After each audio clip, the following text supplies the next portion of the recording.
This means that the patient with nephrotic syndrome are at higher state of hypercoagulable state.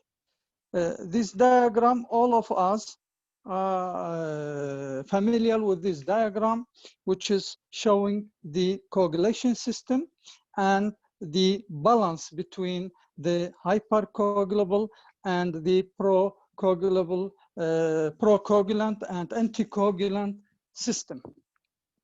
What's happening in the nephrotic syndrome? There is imbalance between the anticoagulant and the precoagulant state, in which there will be loss of antithrombin 3, protein C, protein S, and the platelet dysfunction. All these change make the patient in the hypercoagulable state, while the elevation of the factor 5, 8, and fibrinogen make the patient also in the hypercoagulable state.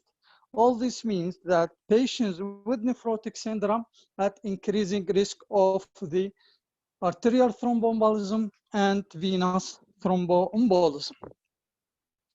Risk of thromboembolism has been studied by many researchers. The Belmo and the Atkin found that venous thromboembolism is occurring in 40% of patients with membranous nephropathy. And it is DVT, 50% of patients with nephrotic syndrome, and renal vein thrombosis, 25 to 30% patient with nephrotic syndrome, with the greatest risk seen in membranous nephropathy, which was 37%, membranoproliferative glomerulonephritis, which was 26%, and minimal change disease in 25% in minimal change disease. Generally, all types of the nephrotic syndrome have some sort of increasing hypercoagulability and risk of venous and arterial thromboembolism. Mahmoudi et al. In a retrospective study of cohort studying 298 patients of nephrotic syndrome, we found that the thromboembolic annual incidence, it was 1 and 1.5% for venous and arterial thromboembolism.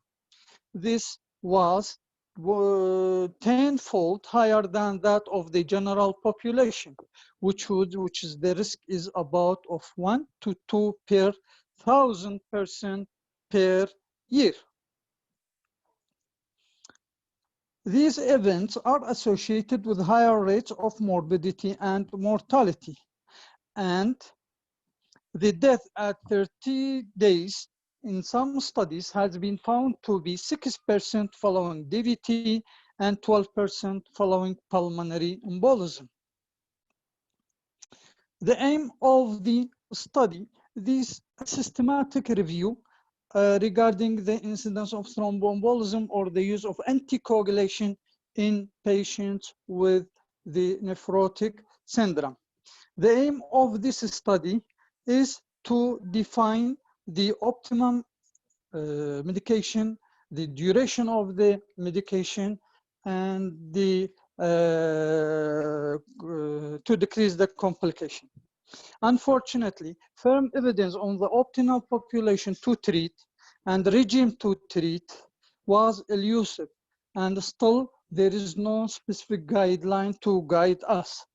Even the Keiduki at 2012 guideline recommend prophylactic anticoagulation in idiopathic membranous glomerulonephritis only, but acknowledge that existing data are limited and of low quality.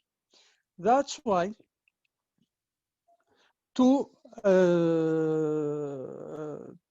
reach the conclusion, who to be treated, when to be treated, how to be treated, this systematic review has been done, and they put the following question to be answered during this systematic review. First,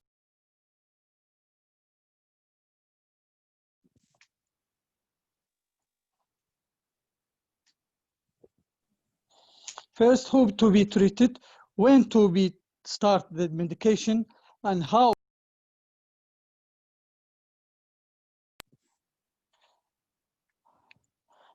use it, and for how long?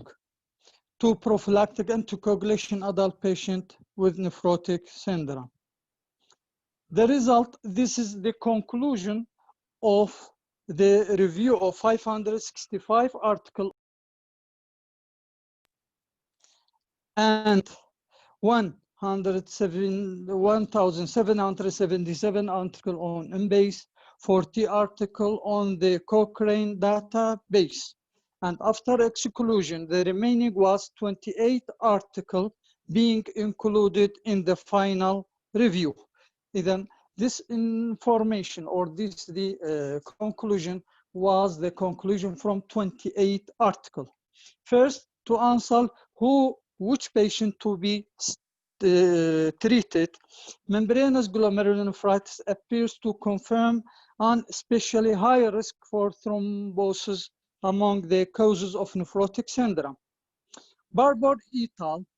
The analyzed patient from the Toronto, and they found that patients with membranous glomerulonephritis, FSGS, and IgA nephropathy, all of them have the similar, or they have risk for venous thromboembolic phenomena. Histological subtypes observed to be independent predictor for venous thromboembolism with membranous glomerulonephritis carrying the hazard ratio of 10.8 when compared against IgA nephropathy. With one series finding that 36% of patients with has experienced venous thromboembolism. The WHO summary: the presence of nephrotic syndrome, regardless of the histological subtype, appear to confirm clinically relevant potential for thromboembolic complication, occurring at a significant higher rate than in the general population. The risk appears to be accentuated if the underlying disease is membranous glomerulonephritis, although the pathophysiology behind this observation is not entirely clear. Current guidelines suggest anticoagulation only for idiopathic membranous glomerulonephritis. However, available evidence suggests that perhaps anticoagulation can be considered in all patients with nephrotic syndrome.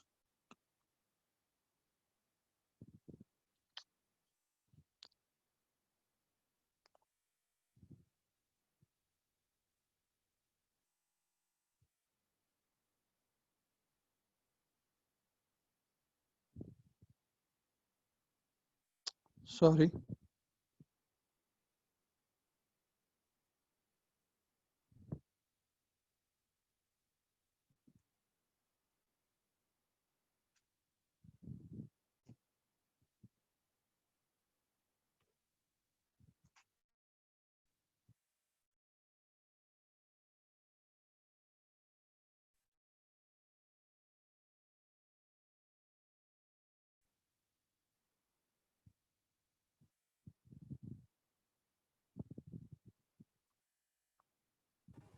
دكتور عبد الله اكو مشكله؟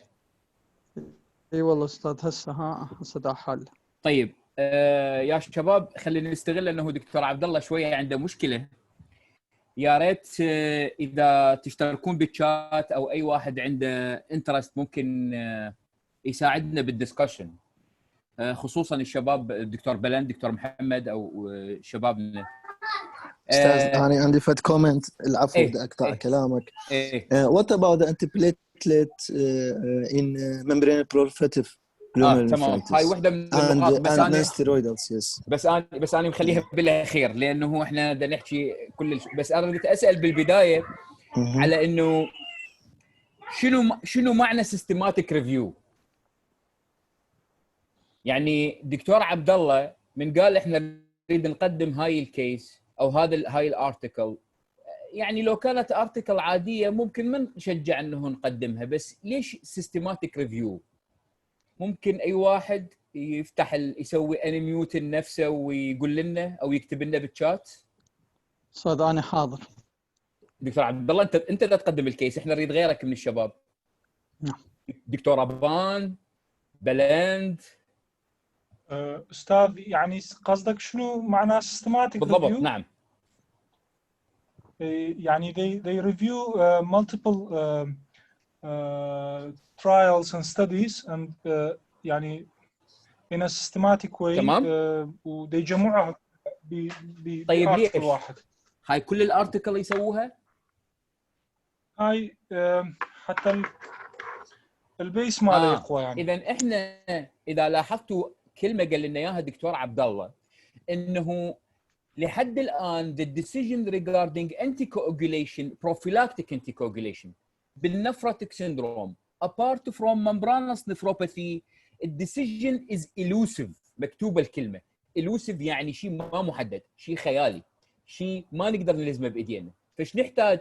نحتاج evidence قوي، والايفيدنس القوي نجمع كل الدراسات اللي نعرفها عنه اللي يسموها برايمري ريسيرش وندخلها بفلتر جديد ثرو ا سيستماتيك واي مثل ما قال الدكتور بلند، ونسوي سكندري ريسيرش اللي هو سيستماتيك ريفيو حتى نحط اجوبه لاسئلتنا. لذلك اذا لاحظتوا دكتوره عبد الله وهي الارتكل نفسها كاتبه المن ننطي هو وين هاو اند واي. فلذلك من نقرا سيستماتيك ريفيو معناها الايفيدنس اللي يطلع من عندها هو اقوى من الايفيدنس العادي اللي يطلع بالبرايمري ريسيرش. فاذا اذا لاحظنا بالمرات القادمه سيستماتيك ريفيو اند ميتا اناليسيز يفضل انه تقدم لانه الكواليتي مالتها عاليه ومراجعين البرايمري ريسيرش مراجعيها بطرق مختلفه. فخلينا نشوف دكتور عبد الله ايش راح يكمل لنا على الاجوبه، وبعدين اكيد ما راح ننسى النقطه المهمه اللي قال عليها الدكتور محمد لانها ايضا نقطه كلش مهمه وعليها كونفليكت. كمل دكتور عبد الله. نعم. The second question is when. This will depend actually on the serum albumin level. Actually, why the serum albumin level? Actually, the number or the serum albumin by itself is not significant, but it's a reflection for the underlying disease. Severe hypoalbuminemia is indicate severe disease. That's why we use the serum albumin as a guide to the management. The serum albumin has observed to be a strong predictor of venous thromboembolism in nephrotic syndrome. The KDOK guideline reflect this in their recommendation for anticoagulation in patients with membranous glomerulonephritis when the serum albumin falls to less than 25 grams per liter in the presence of other thrombotic effect. As we said, why the albumin? The albumin is used as a reflection for the underlying disease. If the patient has severe albuminuria, this means severe pathology and then the high risk for thromboembolism. On the other hand, in other patients, mild hypoalbuminemia may reflect a mild disease and then mild risk for thromboembolism. Therefore, the albumin is a good guide to guide us for the management.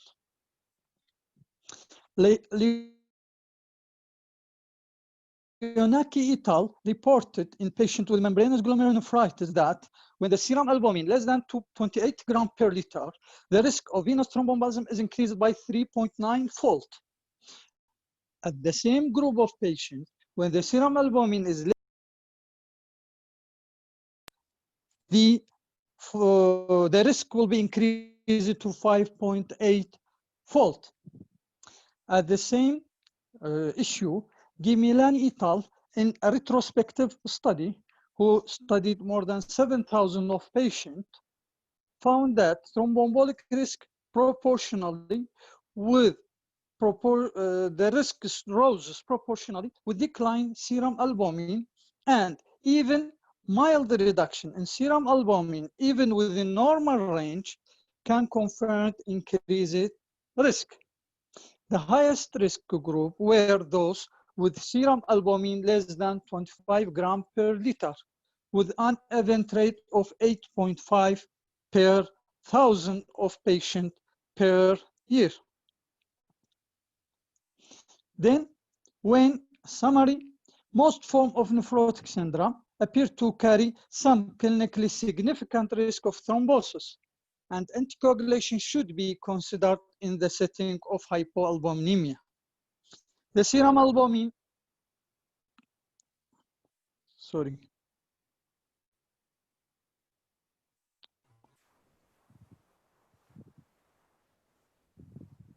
The serum albumin threshold below which to commence anticoagulation is not clearly established, although most studies concur that the level is between 20 and 30 grams per liter.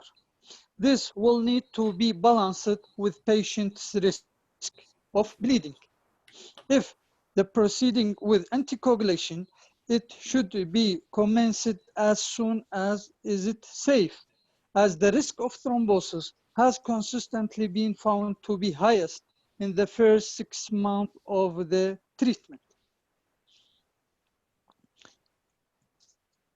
As we are trying to treat this patient or to give prophylactic treatment for this patient, in the opposite direction, there is what is called the risk of the bleeding. That's why our patient there has hypercoagulable state and they are in the risk of venous and arterial thrombosis. To treat this patient, we have to give an anticoagulation which keep the patient in the bleeding risk. This means that we have to balance between these two. And this balancing system is different from patient to patient.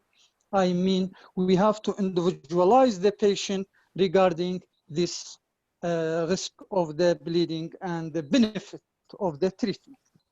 The study population was taken from 2012 by the Leonoki et al.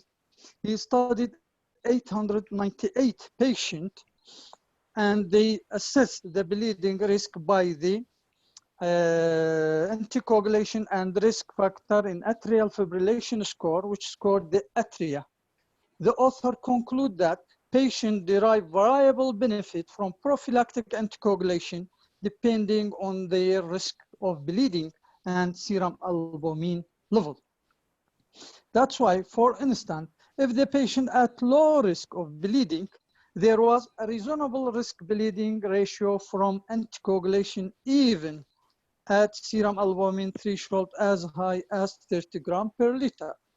Conversely, for those at risk of bleeding, the risk-benefit ratio does not become favorable at any serum level. That's why, I mean, the balance is very important. The atria score may also not be the best predictor of the bleeding. That's why the HAS-BLEED scoring system has been repeatedly been found to be the better predictor of the bleeding compared to the atria scoring. That's why we have to use the HAS score. This is the HAS score, composite hypertension, renal disease, liver disease, stroke, prior major bleeding, labile INR, elderly, medication, and alcoholic use. This total score is ranging from the 0 to the 5. With increasing the score, the risk of the bleeding is increasing. For example, if the patient has 0 has a bleed score, the risk of the bleeding may be 0.5%. In comparison, for a patient with the has bleed score of 5, there will be more than 10% risk of the bleeding. That's why we have to balance this bleeding risk of the patient with the benefit of anticoagulation. Summary regarding the bleeding, anticoagulation does not appear to be beneficial for patients with high bleeding risk score, regardless of serum albumin. There are no validation studies for bleeding risk assessment score in the nephrotic syndrome. Acknowledging this, the HAS-BLEED score system has better correlation with bleeding risk in the general population compared to other tools. Clinicians should be mindful that the risk of the bleeding estimated by this scoring system may not be accurate, particularly in severe hypoalbuminemia, thus mandating close clinical follow-up. The how.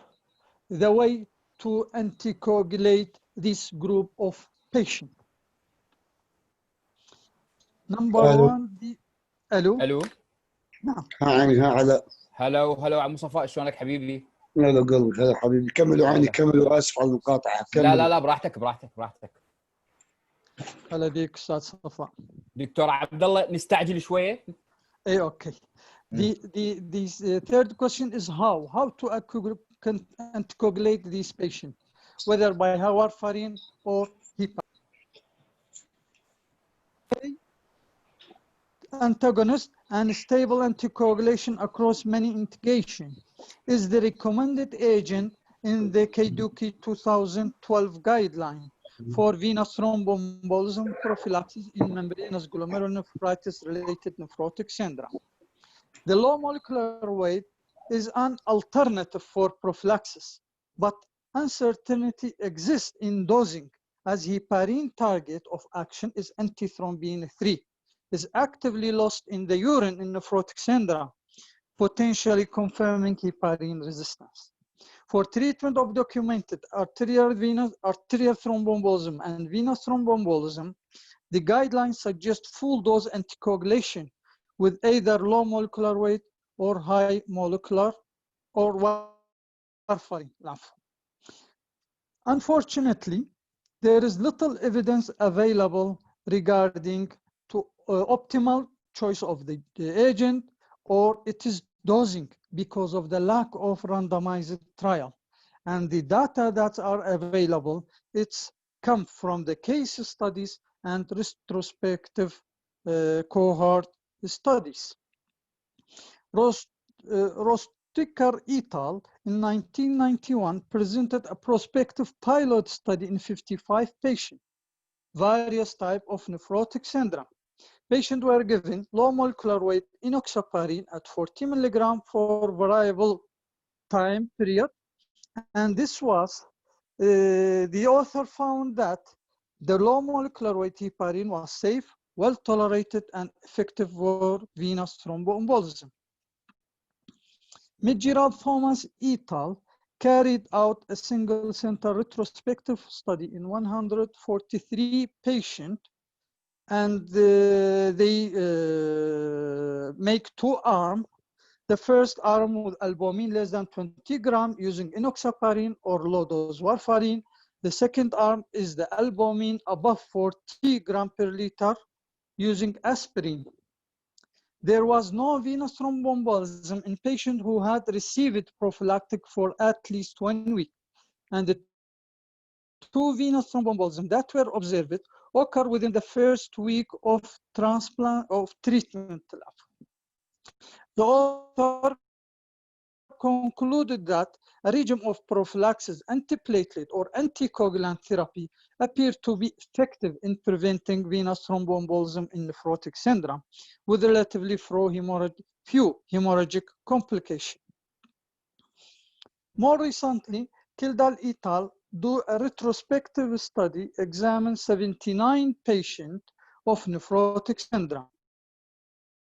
44 patients of whom receiving prophylactic anticoagulation compared to 35% who did not.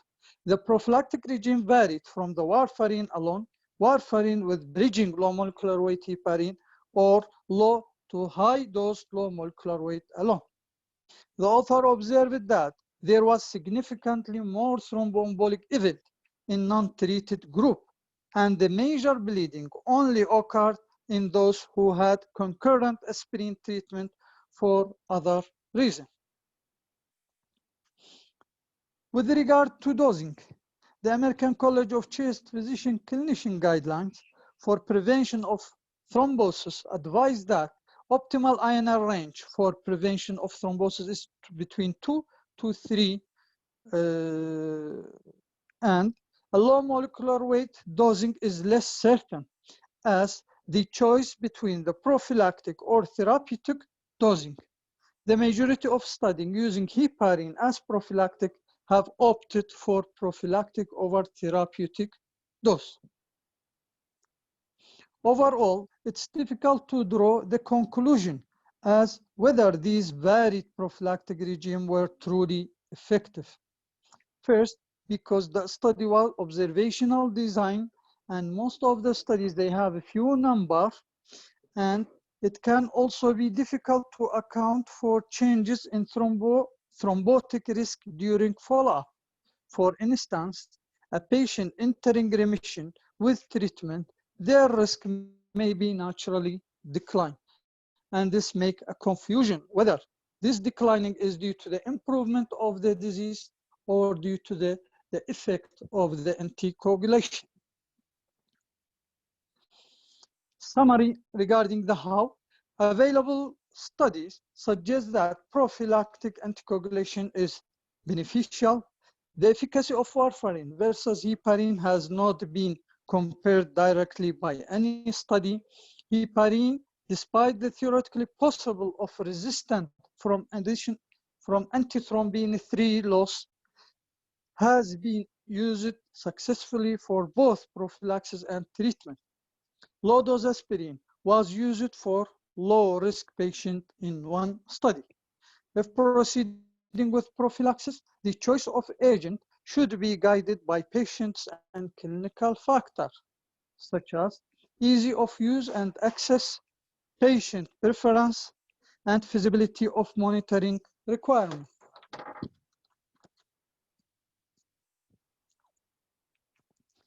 Direct oral anticoagulant, direct acting on oral anticoagulant.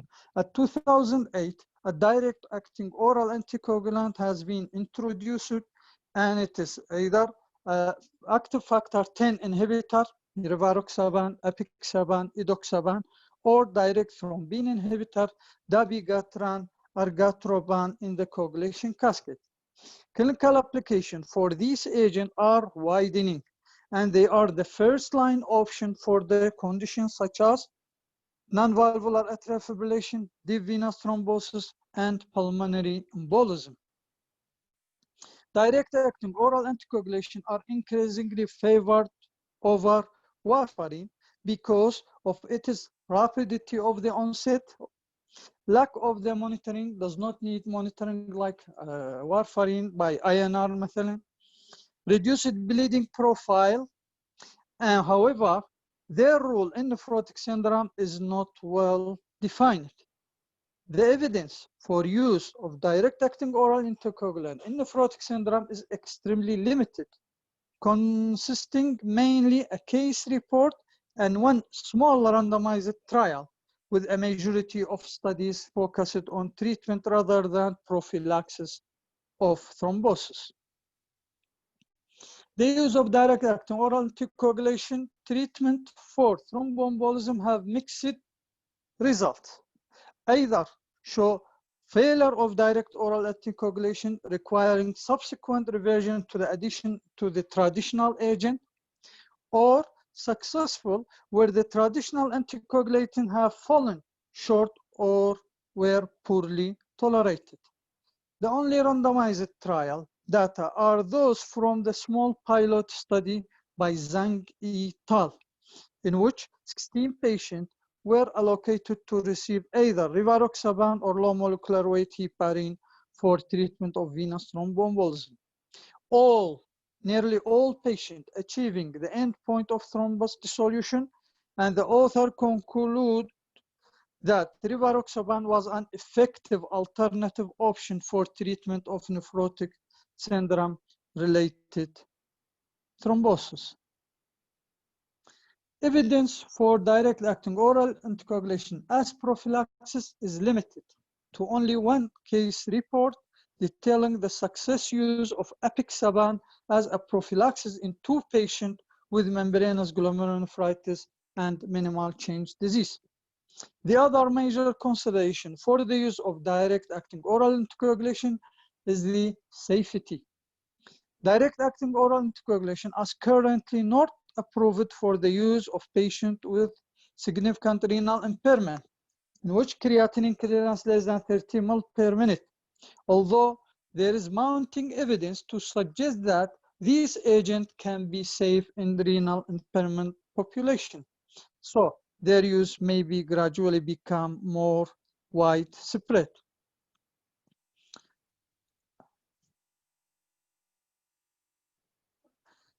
Then, the heterogeneity. The heterogeneity means that patients, they are different in their risk of liability for thromboembolism. Therefore, we have to individualize the patient. The procoagulant, anticoagulant, and fibrinolytic system changes is differ from patient to patient, and each patient, it has its own risk for the bleeding. And the low albumin level may make the free drugs that's available, make the drugs more free, which whether this make these drugs to be available for its action, which increase its action, or the hypoalbuminemia is the cause for the clearance of this medication and reduce its action. This is an example of heterogeneity. Heterogeneity means that the patient's hypercoagulability state and the bleeding state is different from patient to patient. One size does not fit all. Each patient should be individualized for their effect or for their state. Duration of the treatment. Optimal duration of the treatment is poorly established. The KDOQI guidelines suggest continuation of prophylaxis while the patient remains nephrotic, serum albumin less than 3 grams per liter, presumably as a pathophysiologic process predisposing to thrombus risk theoretically remain.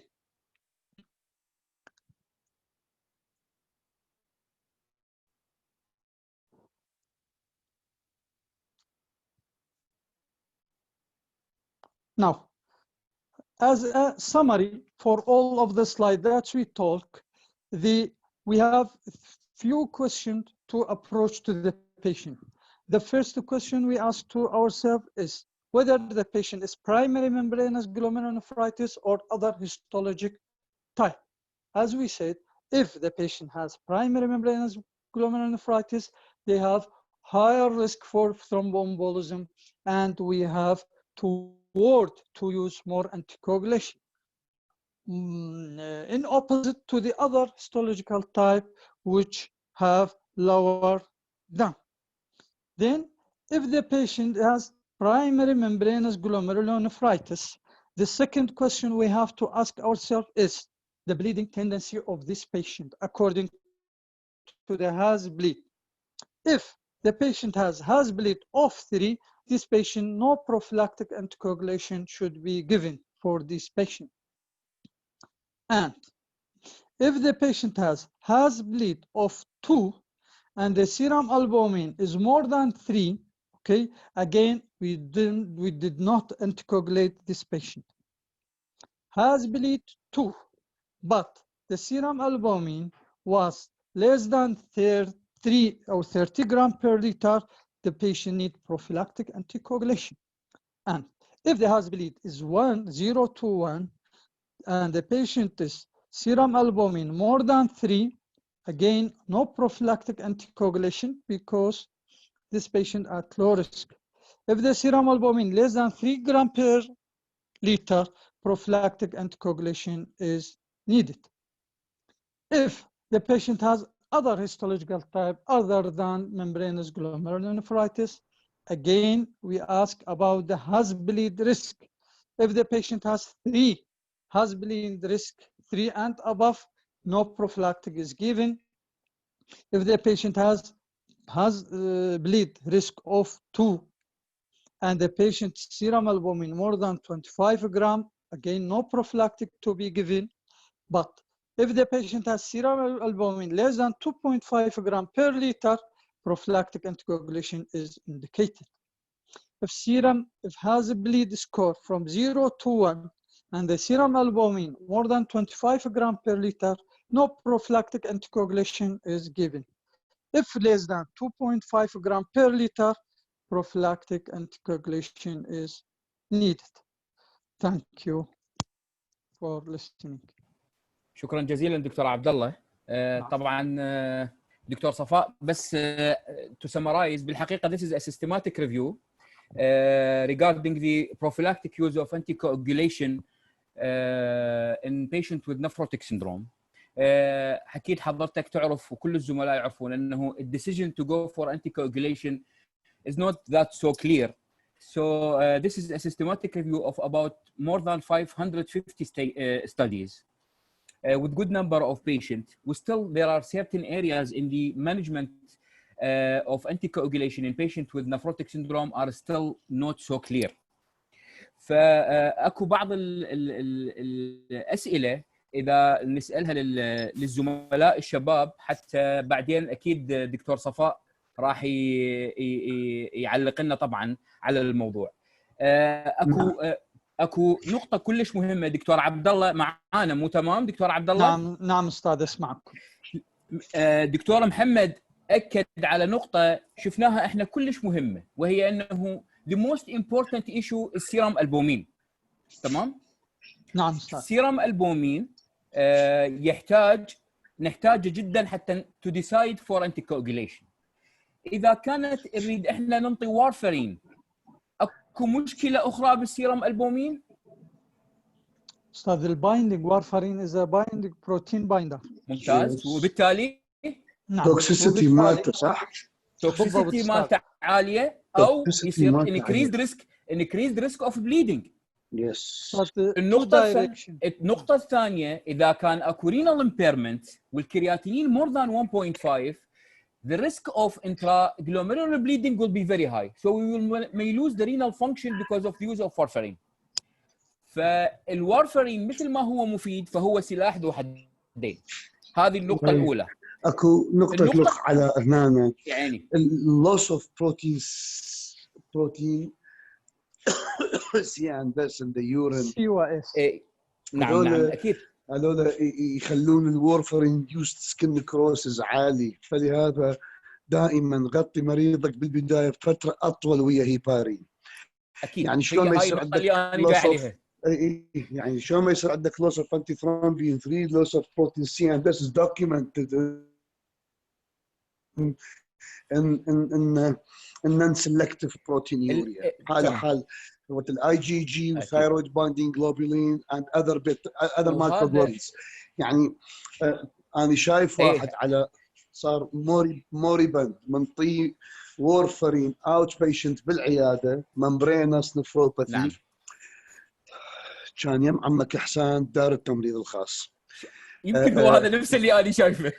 اي يعني ما اعرف انا بوقتها شفته انه موريبند ستيت. تعرف الورفرين اندوست سكن كروسز مو لعبه يعني. طبعا شماله يسوي لك اورجان ثرومبوسيس ترى بالبدايه مو بس سكن كروسز يسوي لك اورجان دامج. نعم انا اعتقد ما مكتوبه بالكتب وش قد تسوي اوفرلاب بس ترى من الفيتامين كي ديبندنت فاكتورز اطول واحد فيهم هو 5 ايام الفايبرينوجين. تمام. فلهذا you should overlap them at least 5 days. تمام. 3 days is not enough in high risk patients. So you should overlap them with a good dose of heparin. You should overlap them for 2 days. العفو على اكمل حبيبي. لا بالعكس. النقطه الثانيه اللي تاكيدا على كلام دكتور صفاء هو انه بال 2014 السي جيسون طلعت دراسه كلش مهمه على البروفيلاكتيك يوز specifically in patient with membranous GN.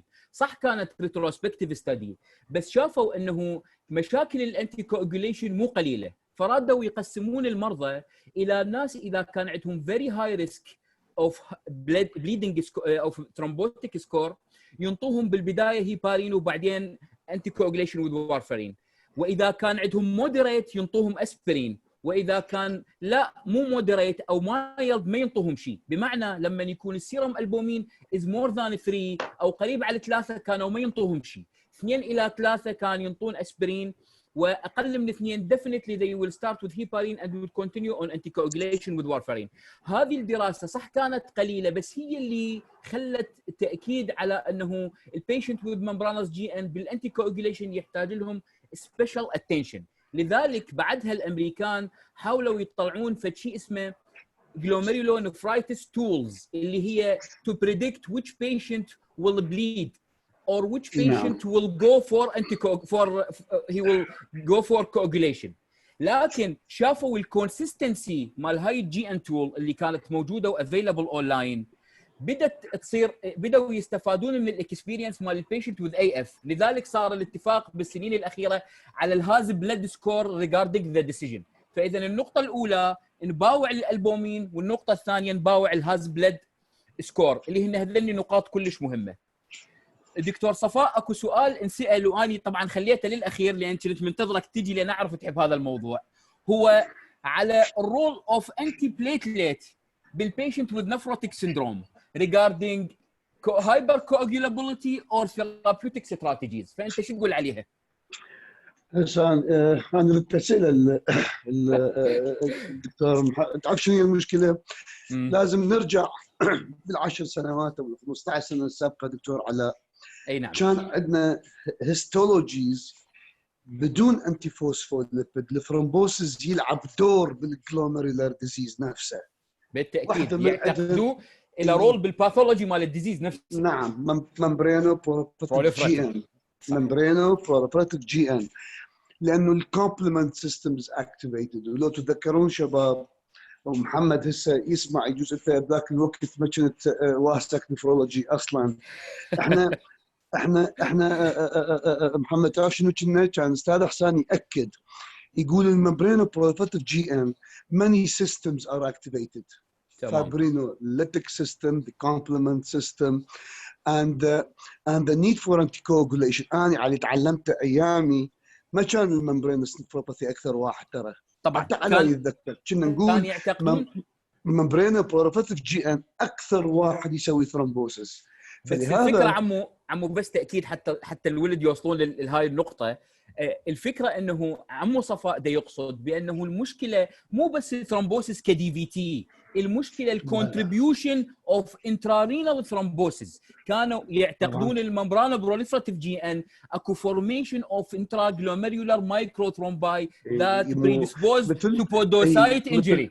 مثل ما ذكرت اني، لانه ترجعون على الممبرينو بروليفراتيف جي ان سنه 1986 ترايل كامله على الدايباريدامول بلس، وكان السؤال اسبرين لو دايباريدامول ينطون.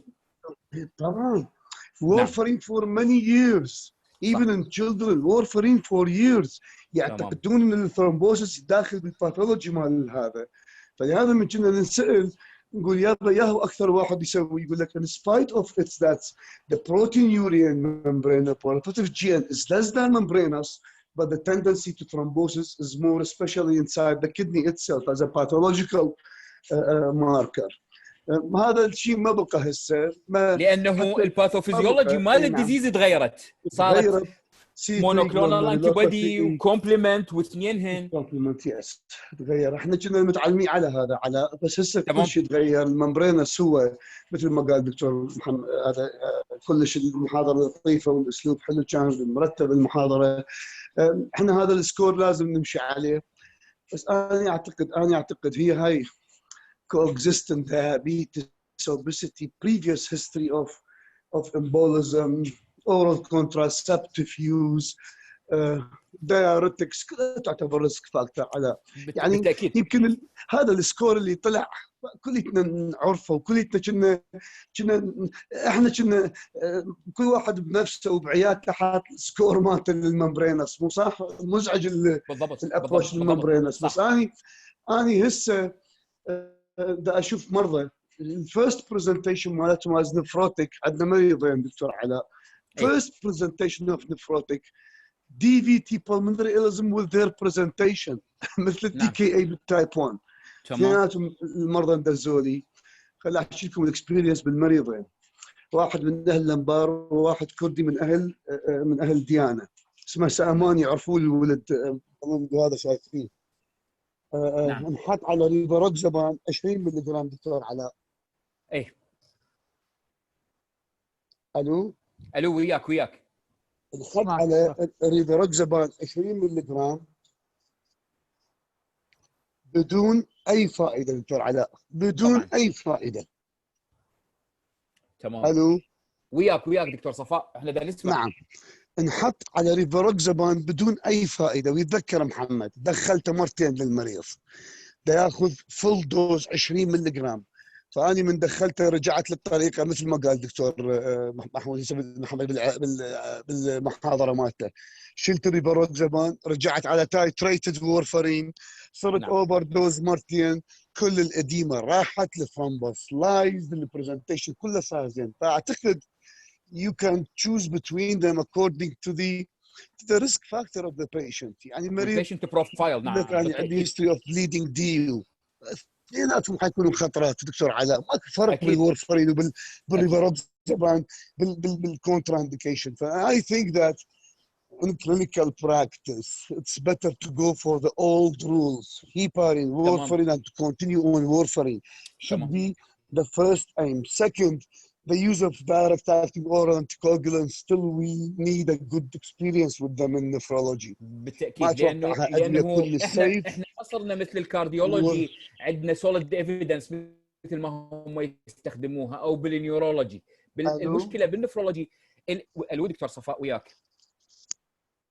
الو على اي انا دا اقول الكارديولوجي والنيورولوجي عندهم اكسبيرينس اكثر من عندنا باستخدام الدايركتلي اكتنج ايجنتس. هو هذا مشكلتنا بالنفرولوجي عندنا اشياء ما موجوده بالكارديولوجي. الرينال فانكشن بحد ذاتها، الهايبو البومينيميا، هذه كلها الديس اوردر فارماكودايناميك اند فارماكوكاينetics مال الديزيز. لما اكو ابنورمال رينال فانكشن نحتاج نكون كلش حذرين لما نريد نقرر نستخدمها، لانه قد تكون سلاح ذو حدين. بالبيشنت ات هاي ريسك اوف كواجوليشن قد يبقى الهيبارين والورفرين as an old school اكثر ضمانا to avoid serious complication، لان احنا بعدنا ما عندنا هاي الاكسبيرينس. ومو بس احنا، بالعالم كله ماكو اكسبيرينس على اليوز اوف دايركت اكتنج بالبيشنت with nephrotic syndrome.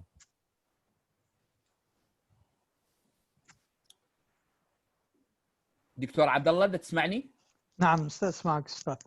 تقدر سوي انشير تو يور سكرين حتى نبلش ويا دكتور مصطفى؟ ان شاء الله استاذ. دكتور مصطفى جاهز ان شاء الله؟ نعم دكتور علاء عندي جاهز. ايه هسه دكتور عبد الله راح يسوي انشير حتى بعدين انت تسوي لنا شير سكرين.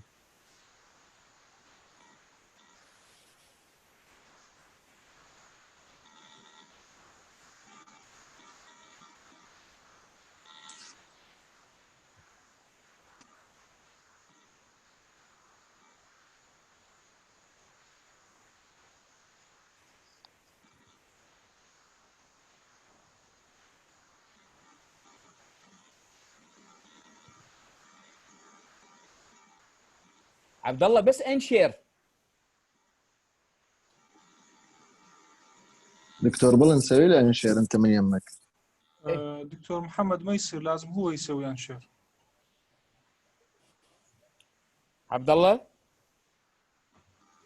هسه مضبوط. اوكي ممتاز. دكتور مصطفى.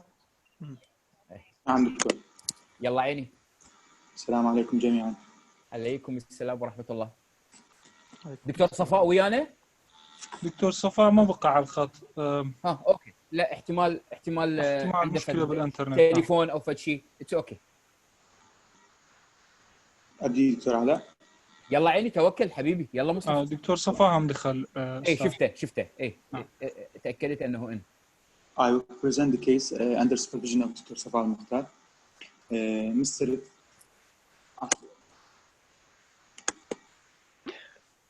Mrs. Shema Khdair, 40 years old lady, married with 3 children. The history goes back to 2014 when she started to feel continuous bilateral loin pain, moderate in severity, radiating to suprapubic area, associated with dysuria, nausea, and mild fever for 4 days duration. During her examination by a doctor, her blood pressure was found to be elevated for the first time. It was 175/95 millimeter mercury. She had many visits to the physician, and every time her ultrasound showed multiple bilateral renal stones, but she never passed any. But since the age of 18, she had history of recurrent UTI, 2 to 3 times per year. No history of polyuria, no history of polydipsia, no bone abnormalities, nor visual compliance, no history of blood transfusion. Review of system was insignificant. Past medical history, hypertension for 6 years. Past surgical history, C-section 3 times. Drug history, she was on candesartan 16 mg once daily, hydrochlorothiazide 12.5 mg once daily, with no history to drug allergy.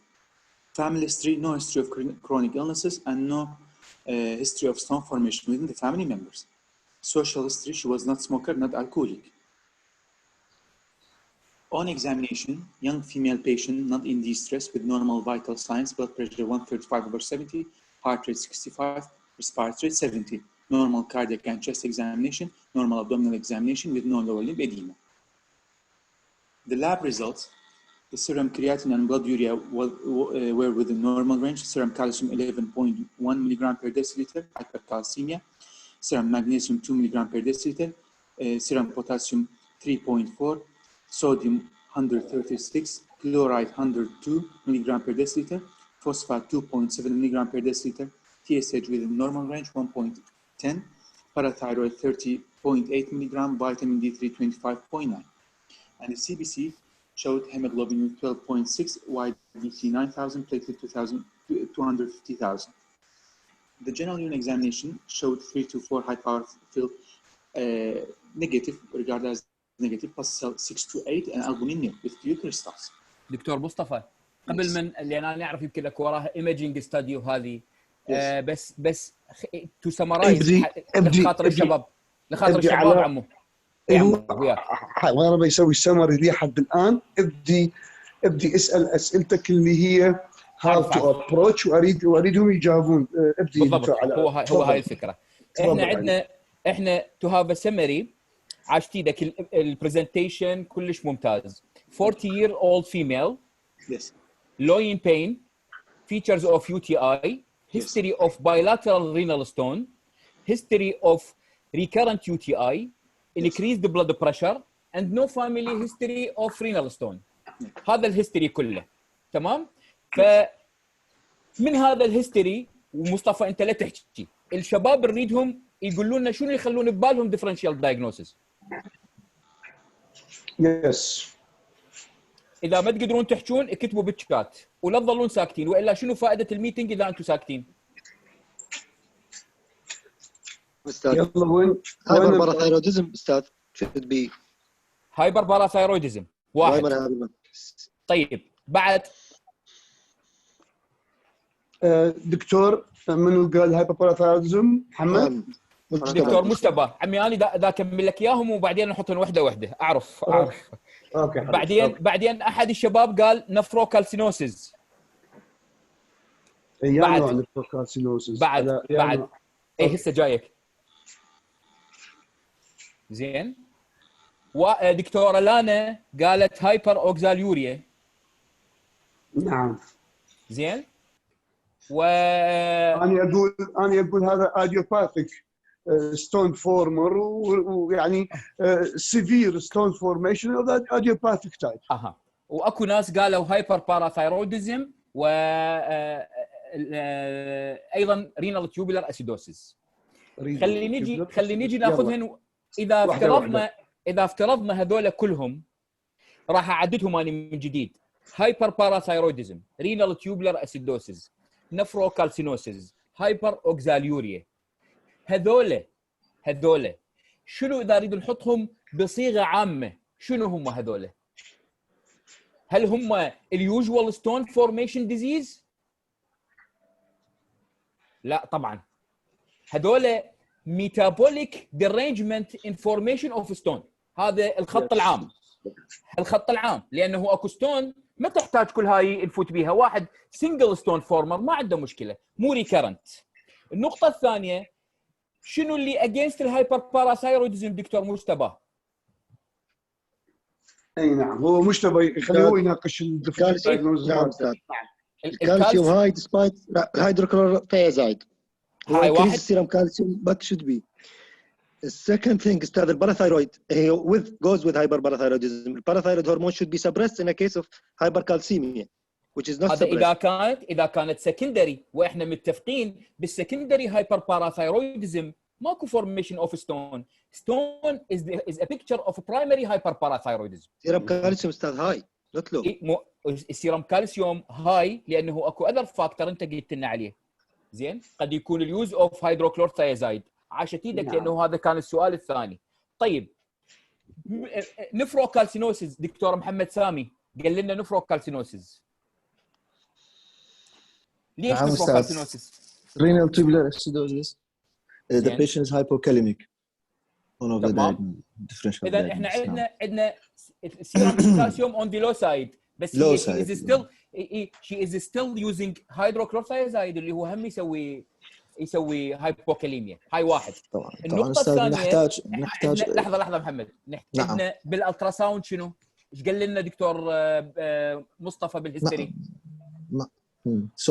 multiple stones قال لنا عنده هيستوري اوف بايلاترال رينال ستون. هذا يمشي ويا النفروكالسينوسيس. زين. Yes. انا هسه اسال دكتور مصطفى، اذا نفكر نفروكالسينوسيس بهاي الانفستيجيشن ايش محتاجين بالجنرال يورين بعد؟ urine for oxalate for calcium for ايش قال لنا كاتب لنا فيو كريستالز يريد يصعبها علينا، بس اكو نقطه مهمه بالجنرال يورين لازم يقول لنا عليها، مو ار بي سي ولا باسيل ولا البومين. شنو؟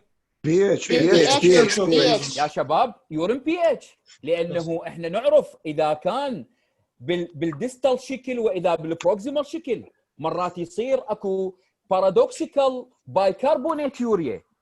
فلازم اذا ما عندنا يورين بي اتش شويه راح ما نقدر نقول هذا رينال تيوبلر اسيدوسيس، علما هو يمشي بالهيستوري في ميل وبهاي العمر وهايبوكاليميا. النقطه الاخرى اعتقد دكتوره لانا قالت هايبر اوكزاليوريا، فاذا دكتوره لانا ويانا يا ريت تقول لنا ليش قالت هايبر اوكزاليوريا؟ ليش فكرت به؟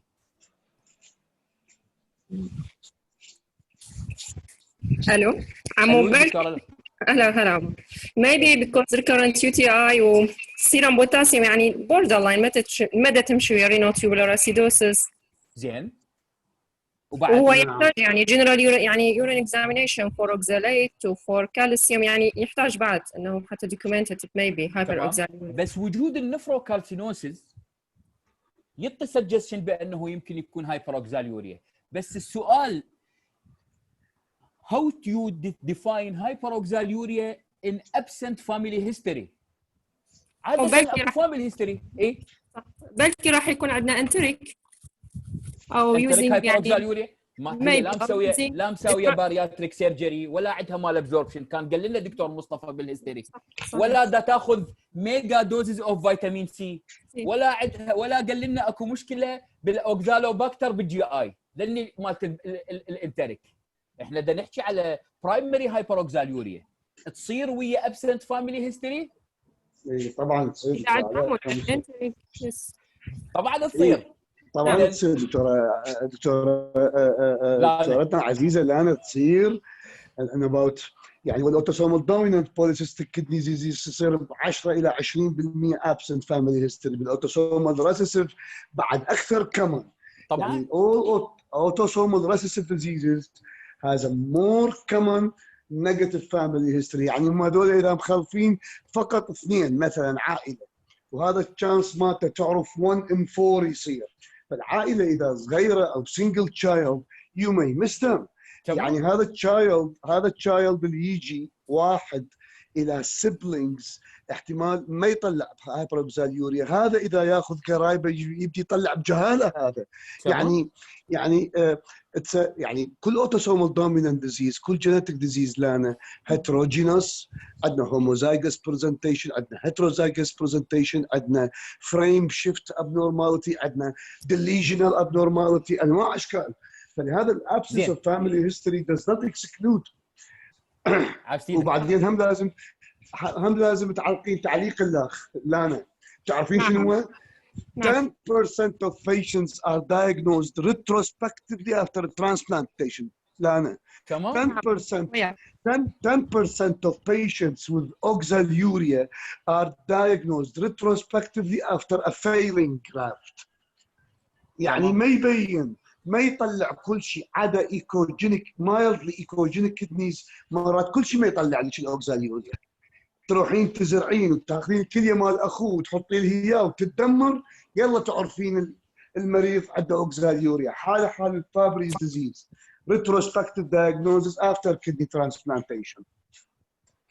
زين انا اريد اسال دكتور مصطفى سؤال. نعم. شلون تعتقد عمك وعمنا او اخونا الكبير دكتور صفاء خلى الهايبروكساليوريا في باله من دز هاي الانفستيجيشن؟ شنو الانفستيجيشن اللي خلاه اللي قال لك سويه؟ خاف تطلع هاي هايبروكساليوريا وعمرها 40 سنه.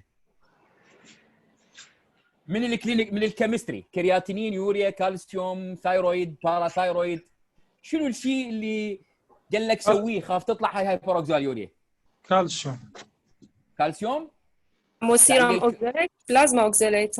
لا هسه هو ما مسوي، بس اكو من هذول الموجودات اكو شيء له علاقه بالهايبروكساليوريا. فاكيد دكتور صفاء حط الديفرنشيال دايجنوسيس مال الهايبروكساليوريا مثل ما احنا حطيناه، بس قال له المصطفى دزها هذا التحليل خلينا نتاكد، لان البقيه رينال فانكشن، بون ديزيز، بون اسسمنت، واسيدوسز.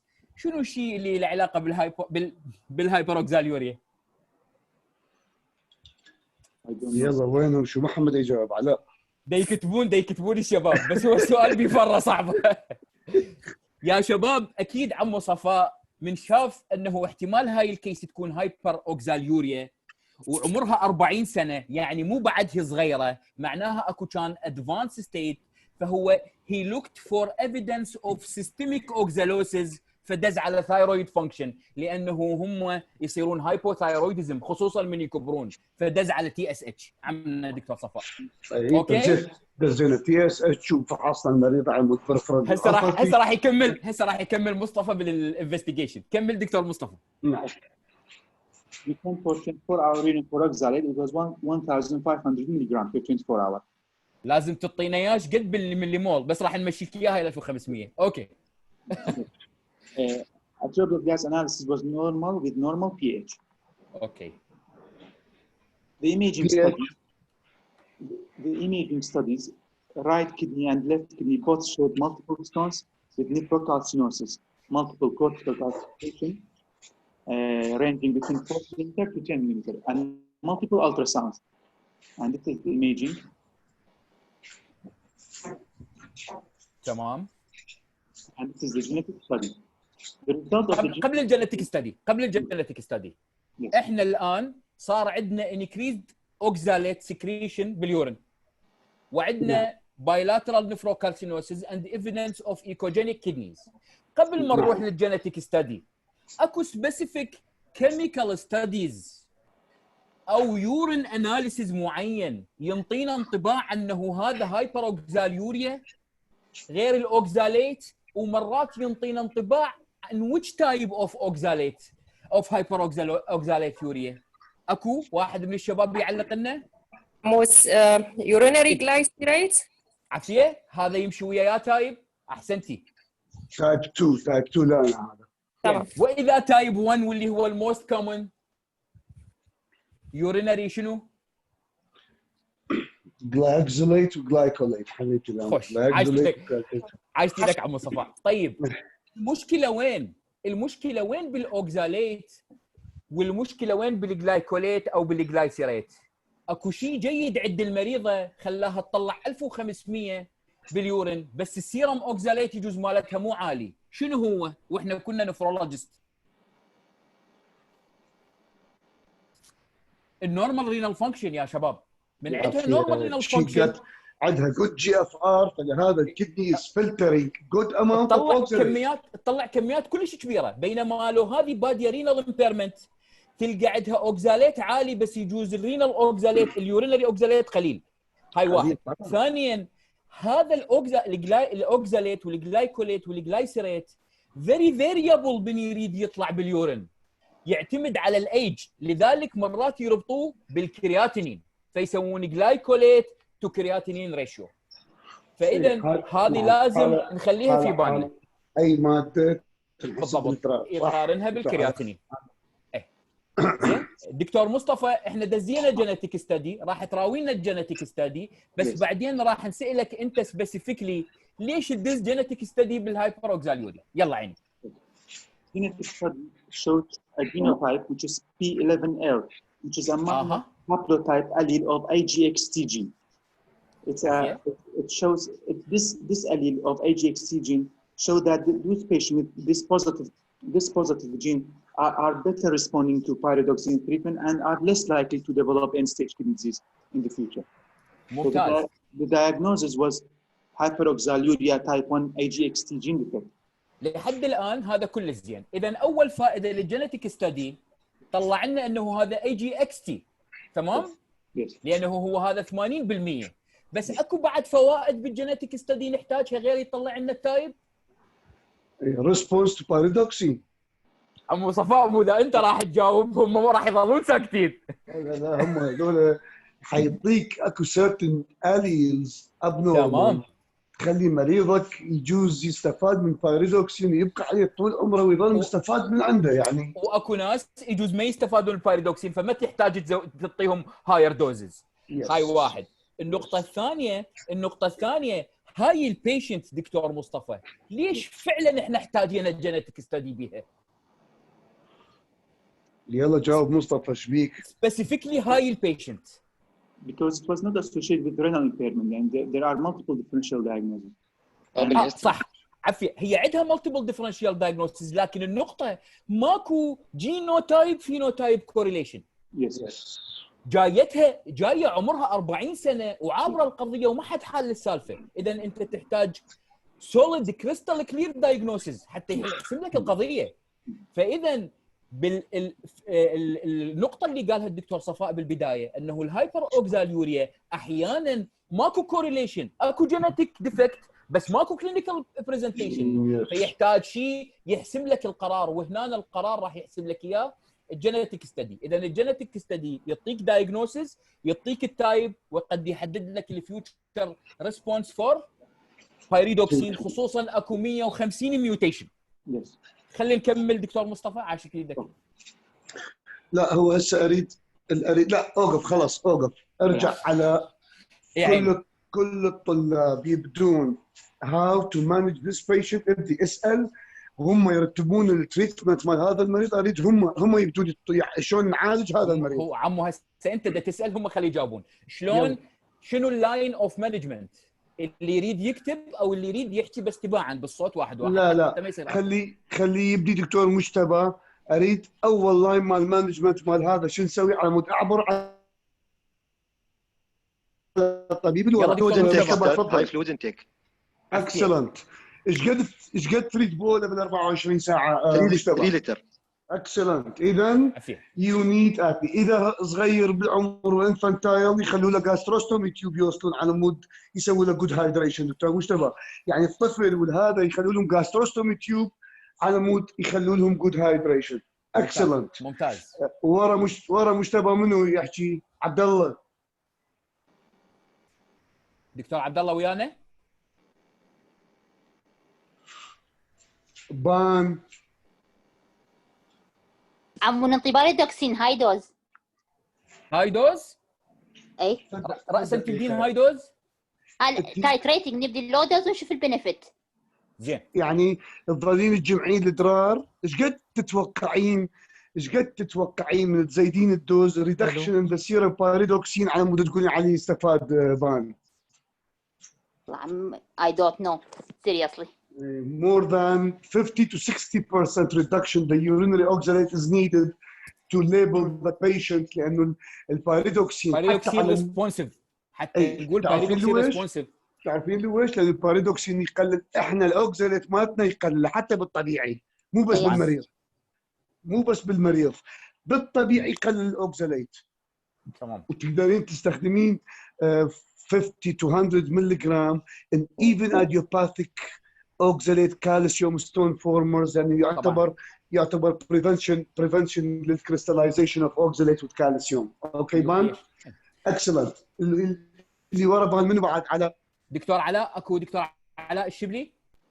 اوكي لانه هي ريزد هيز هاند. اي دكتور علاء تفضل. السلام عليكم. عليكم السلام. دكتور علاء اي شنو؟ treatment of infection, treatment of UTI. Patient have recurrent UTI. Treatment of infection are culture urine and treatment with antibiotic accordingly. تمام. حلو. عاش ايدك. فيري جود. بعد دكتور عبد الله. excessive oral calcium supplementation. يعني increase oral calcium supplementation. زين سؤال للولد. ماجد محمد سامي بلند وينكم؟ شنو اللي يمنعون inhibitors of crystallization اعتيادي بدون اوكزاليوريا؟ هاي احنا نعطيها بواحد يسوي حصو. هاي الباودرات يجيبون لنا للعياده المندوبين. ستريت بيهن ذني ستريت خلص يا ابني. زين والستريت يمنع هذا الستريت لازم تستخدمه بعد. طيب اذا ماكو ستريت دايت موديفيكيشن قبل اي اوكي الدايت لازم تقلل الاوكزاليت انتيك بروتين تمام. الاوكزا زين شنو هي الدايتري ماتيريال اللي بيها اكسس اوكزاليت دكتور بلند؟ بروتينز اند بعد اكو شيء اهم من البروتين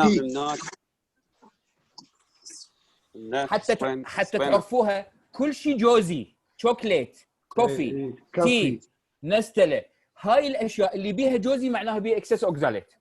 صبغ الاصباغ كلها بالضبط. طيب الاصباغ كلها. طيب اذا ما عندنا بوتاسيوم ستريت اكو اذر ماتيريال ممكن تفيدنا؟ يس. شنو؟ مغنيسيوم. شو يسوي المغنيسيوم؟ عافيه. شو يسوي المغنيسيوم؟ It's an inhibitor of calcium oxalate precipitation. Excellent. جيد. الهنود شو يسوون؟ دكتور مصطفى شو يطون الهنود؟ يطون بايروفوسفيت. Yes, اورجانيك فوسفيت ريبليسمنت شباب. وهذول عندهم نباتات الاكسس اورجانيك فوسفيت مالتها عالي، فيخلون المريض ياكل اكسس اورجانيك فوسفيت. زين. بس شنو مشكله الاورجانيك فوسفيت دكتور مصطفى؟ وين تصير مشكلته؟ او اي واحد من الشباب يجاوب. كالسيوم فوسفيت increase the serum phosphate level and will lead to complications of hyperphosphatemia. من اكو رينال امبيرمنت لازم تديرون بالكم. عافيه ديروا بالكم. اكسلنت خوش نقاش. يلا نعبر هاي الفلويد زيدناه مثل ما قال مجتبى. يريد اقل شيء 3 لترات يورين، ستريت، مغنيسيوم مثل ما قال عمكم. على نبدي عادي اورجانيك فوسفيت ريبليسمنت. الدوز مكتوبات بالكتب اقروها انتم. هسه نريد هسه بعد ذني اكو شيء جديد. امبوستون تريتمنت للازول. اي هذا نيورولوجيكال. هذا يورولوجي انترفنشن. اكو فد اثنين جدد. خلي دعمكم بده يتحارش بيكم يعني. اي اكو اثنين جدد اريد اسمع عليها اخبار. مصطفى طلع الانتي كونفولسنت اللي عليه فيس 2 ستدي. ابني احكي لهم الجماعه عليه. تفضل. Stiripentol is an anti-epileptic drug used to treat patients with Dravet syndrome, children with Dravet syndrome.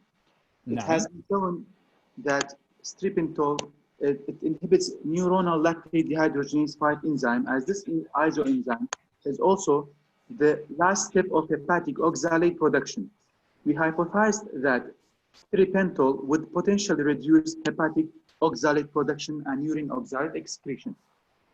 In vitro, stiripentol decreased the synthesis of oxalate by hepatocyte in a dose-dependent manner, while in vivo, oral administration of stiripentol significantly reduced urine oxalate excretion in rats. Patients affected by Dravet syndrome and treated with stiripentol had a lower urine oxalate excretion than control patient. A young girl affected by severe type 1 hyperoxaluria received stiripentol for several weeks and urine oxalate excretion decreased by 2/3. Stiripentol is a promising potential therapy against genetic hyperoxaluria type 1. طيب دكتور طبعا تايب 1 اكيد. دكتور مصطفى هذا الشيء طبعا عاشت ايدك اكيد انت وعمنا دكتور صفاء. هل ممكن اكو شيء اخر قبل ما نفوت بالادراج ممكن هم يفيدنا؟ We have also probiotic use. احسنت. هذا نقطه كلش مهمه قبل الادراج.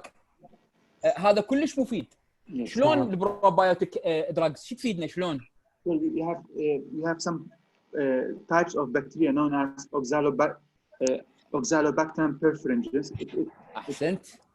If you give population and increase the dose the intestinal absorption of oxalate will be decreased. It will act like a chelating agent. It will inhibit the excessive absorption of the oxalate by the small intestine. طيب اذا كان واحد عنده renal impairment وهو الكدني is no more able to excrete excess oxalate، تعتقد البروبايوتيك هذا راح يفيده؟ No, doctor. It's used prior to end stage. Prior to انا ما قلت end stage، قلت renal impairment. in renal, it's used as it prevents renal impairment. It decreases the rate of. من اكو renal impairment and the kidney is unable to excrete excess oxalate وانت تخاف من الاوكزالوسيس systemic deposition، وقبل الدياليسيس ما تحتاج الاوكزالوبكتر قد تفيدك شلون تزيد الاكسكريشن اوف اكسس اوكزاليت ثرو ذا ستول. يس. فهذا مثل مرات ابو الهايبركاليميا تقول له سوي له دياريا حتى يطلع من الجي اي كومبوننت مال البوتاسيوم. فاحيانا ممكن يكون مفيد، بس اكيد بالادفانس اند ستيج رينال ديزيز واوكزالوسيس ترى ما يحل لك اياها الا الدياليسيس او ترانسبلانتيشن. زين خلينا نكمل بعد شنو اكو دراجز في بالك؟ لان اكو بعد اثنين. يا استاذ اكو اقدر جلايكوزون وجلايكانز also they are one of the choices.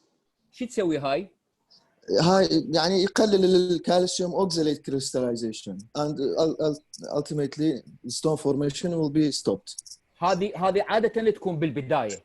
تمام. زين بعد كمل دكتور مصطفى عيني. اكمل دكتور. كمل خلينا نشوف اكيد اكو عندك another option for treatment. I will come to the treatment modalities. Okay. We talked about large amount of fluid intake resulting in high urinary output, which is greater than 3 liters per day. Avoidance of foods and drinks like tea, chocolate, spinach. There are foods. These are foods with excessive oxalate content that should be restricted. However, these dietary measures are of little help since most oxalates are endogenous. Urinary pyrophosphate, citrate, and magnesium are inhibitors of calcium oxalate precipitation. Thus, the solubility of calcium oxalate may be increased by the administration of neutral phosphate, orthophosphate, in a dose of 30 to 40 milligram per kg, with a maximum dose of 60 milligram per day. kg per day. Potassium, citric acid, and magnesium oxide. نعم. اكو دواء دا يشتغل على الابريجليشن مال جين. منو سامع ذي شباب؟ ابو هذا مخليه بالاخير. لا تستعجل عليهم خطيه والله. اي اكو دواء بالجديد. احنا كل همهم العالم كليته we don't want to liver transplant those patients. نجي اني وعلى هسه نتقاسم الوقت. انا احكي على الترانسبلانت، هو يحكي على الدراج مال جين ثيرابي. على مود نسمع نقاشكم بعدين ان شاء الله. على احكي على الدول اللي يسوي جينيتيك ابريجوليشن اوف جينز فور اوكزاليوريا او هو طبعا اكو بالاضافه للستريبتينول اللي هو يعني انتي ابيليبتيك والاوكزالوبكتر عاشت يده دكتور مصطفى واكيد عاشت يدك عمو دكتور صفاء. بالحقيقه اكو تو اذر انترفنشن. اكو واحد يسموه ديكوالينيوم كلورايد او ديكا. هذا يشتغل at the level of mitochondria, hepatic mitochondria. It may restore normal paroxysmal trafficking of AGT. احنا عندنا المشكله بالانترا هيباتوسايت، المشكله داخل السيل وداخل الميتوكوندريا. فلذلك ممكن at the site of mitochondria the trafficking of AGT راح يرجع للنورمال، فممكن يكون مفيد. هذا this is a very futuristic approach. النقطة الثانية واللي عليها شغل كلش هواي اللي هي تريد تمنع حصول الادفانس كومبليكيشن، يعني at the area of gene therapy بالبداية. فشي يسوون RNA interference. It is a therapeutic targeting glycolate oxidase الانزيم الأصلي بالتايب 1 الديفكت which is a substrate for oxalate synthesis thereby reducing oxalate production. كان اكو بالمؤتمر مال الجمعيه الاردنيه او الجمعيه العربيه فبراير الفات كان اكو يعني محاضره كامله على الموضوع، والترايل يسموها ALN Go 1 study.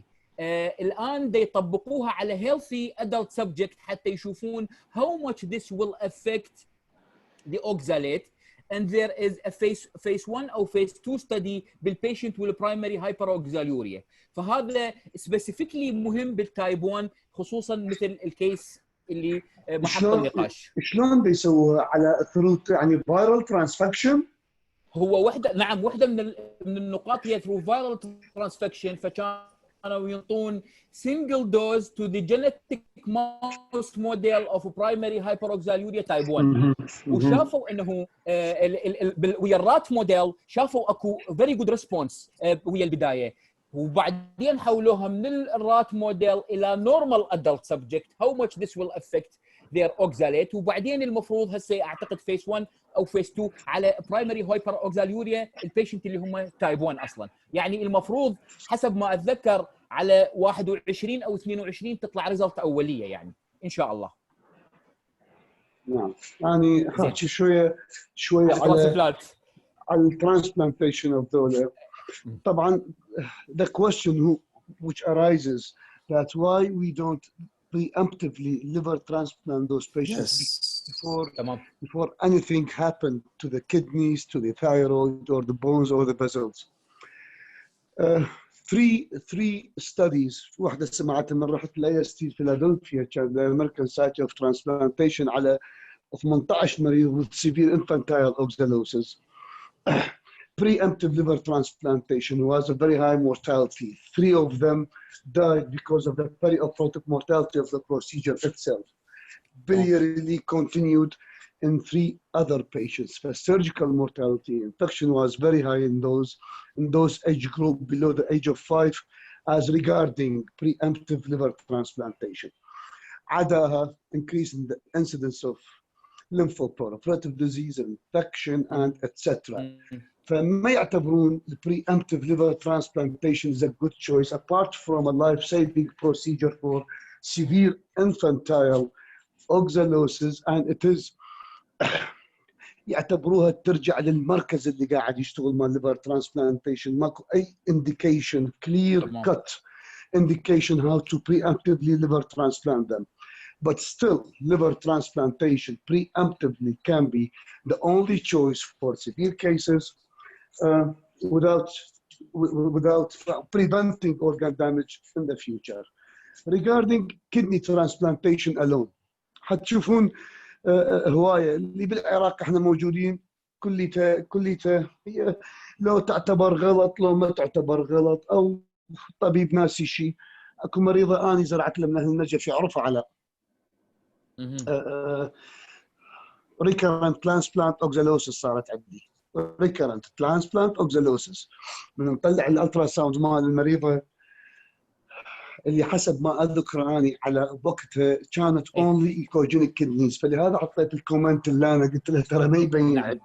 نعم. بس المريضة هو عمو انت عاشت ايدك بالحقيقة يعني خليت فد ملاحظة انه احنا بوست رينال ترانسبلانتيشن يحتاج نصير كلش نفكر بانه هل هذا برايمري هايبروكساليوريا لو هاي ميديكال هايبروكساليوريا ديو تو ديفكتيف دياليسيس براير تو ترانسبلانتيشن. كل وحده لها حساب. كل وحده لها حساب. هي هاي النقطه. هم ارجع اقول لك على هاي العائله. يعني نعم. انا اعترف الفاميلي هيستوري طبعا مهم جدا.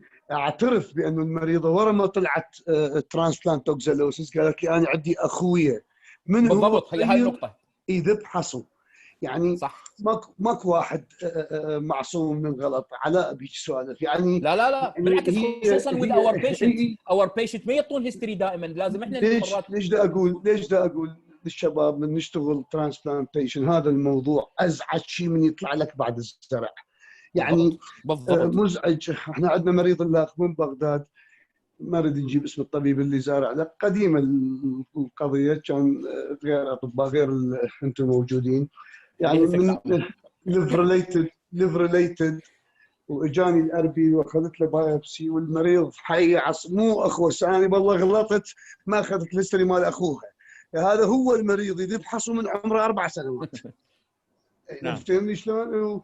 وحطوا له الكليه مال اخوه يعرفوا الجماعه. اضطريت انه اسوي له سكند كدني ترانسبلانتيشن كدني اونلي. وطبعا ترانسبلانت اوكسالوسيس معناها جرافت فيلير. جرافت فيلير هذا سيريس كومبليكيشن. هو هذا اللي يقصده عمو صفاء يعني معناها تروح الكليه والتعب كله يروح المريض واي واحد يعالج. طبعا المشكله بالترانسبلانتيشن كدني الون علينا احنا كجمعيه وكزملاء don't transplant the kidney alone in your practice بهالبلد هذا. don't transplant them. برا خصوصا اذا ماكو جينيتيك ستادي مثلا. اكو برا كم محاولات واقروا عليها شباب، هم يقولون كل غسله تغسل تقريبا 1400 الى 2000 نعم مايكرو مول من اوكزاليت كل غسله كليه. صح. الانتاج اليومي مال الاوكزاليت يتجاوز ال 7000. يعني الدياليسيس بوحده حتى لو يكون ديلي دكتور علاء ما يكفي. طبعا daily nocturnal hemodialysis is not enough to remove excess oxalate in the absence of end-stage renal disease. اكو برا محاولات بالباريدوكسين sensitive patients. نعم.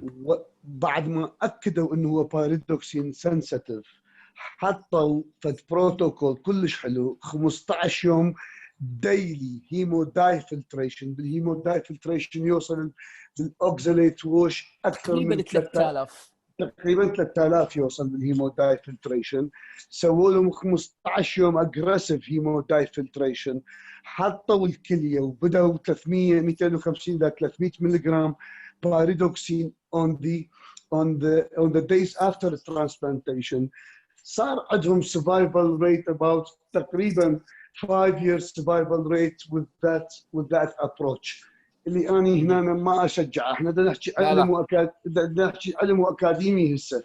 اكو ناس تشتغل كدني الون من يختار المريض زين يعرفه بايريدوكسين sensitive.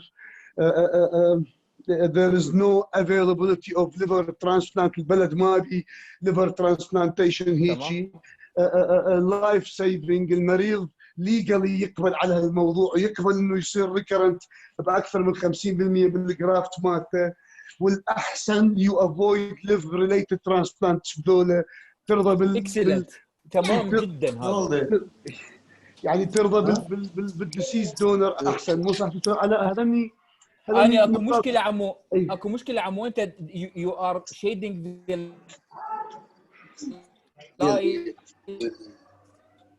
on very important point.